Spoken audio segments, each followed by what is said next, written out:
इस नगरी के लोगों की किस्मत के बारे में कुछ कहना सरल नहीं। अब कब किस क्षण क्या घटे कठिन अनुमान लगाना।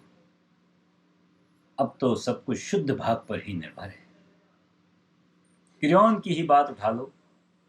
लगता था सब ठीक चला है उनकी हद तक, किसी तरह हो मान रहे थे हम कि उन्होंने देश बचाया। वे थीवीज नगर के राजा प्रियदर्शन कुटुंब के गौरव के स्वामी थे। उलट पुलट हो गई भाग्य की चौसर उनकी।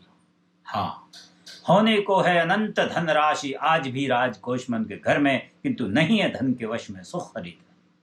पैसे का मतलब ही क्या है? यदि आनंद उठा सकने की शक्ति शून्य हो जाए, स्वप्न जो देखा था खो जाए, जागे आंखों के आगे विभीष का अपने किए हुए की, क्रियोन का धन आज धुएं का गुब्बारा है। आज भाग्य का मारा क्रियोन चलती फिरती एक लाश। सबके सब मर चुके या कि जिंदा भी है तो मरा हुआ ही समझो। हेमन मरा खुदकुशी करके, आत्मघात, इसलिए कि क्रियोन ने एंटिगोने को मारा। इस घटना के बाद और कुछ घटे ना आगे, इसे देखिए। मैं हुजूर के आगे सारी बात रखूंगा। मैंने अपनी आंखों से देखी है ये घटना। मैं मालिक के साथ उस जगह गया जहां पॉलिनेसिस खुला पड़ा था। कौवे कुत्ते चीथ रहे थे खुली लाश को। प्लूटो और हिकेट देवगण हो प्रसन्न, इसलिए प्रार्थना मंत्र उच्चारित करके हमने स्नान देह का किया अभिषेक कि वो फिर से पवित्र हो। ऑलिव की शाखाएं बीनी और देह के अवशेषों की दाग दी। माटी का स्तूप बनाया वहां चिता पर। इसके बाद बड़े एंटिगोने की तरफ सुनाई दिया खुली उसकी पत्थर की कारा से स्वर, किसी व्यक्ति के जोर जोर से रोने का। तब क्रियोन बड़े लपक कर देखें आखिर कौन यहां रोता है। रोने वाला नहीं दिखाई कहीं दिया, पर स्वर बढ़ता ही चला गया।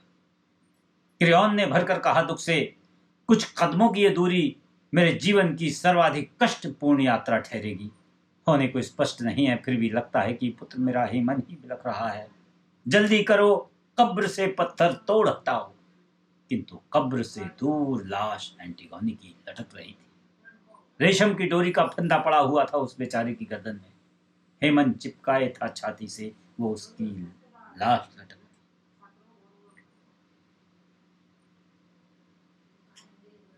क्रियोन ने देखा, रोते हुए लगाई दौड़।